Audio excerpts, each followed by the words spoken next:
Hi one, ఎలా ఉన్నారు? అందరూ బాగుండాలని కోరుకుంటున్నాను. ఇక్కడ వీడియోలో చూస్తున్నారు కదా, మేము పాలు మరగబెడుతున్నాం. ఎందుకంటే దాంతో పన్నీర్ చేద్దామని.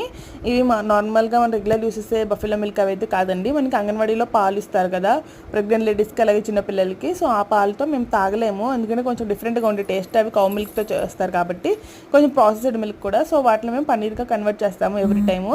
సో అలా అయినా కానీ కన్జ్యూమ్ చేయొచ్చు అన్న ఉద్దేశంతో సో పన్నీర్ ఎలా చేద్దామో ఈ వీడియోలో చూసేసేయండి. ఫస్ట్ పాలను అయితే బాగా పొంగొచ్చేదాకా మరగబెట్టుకోవాలి.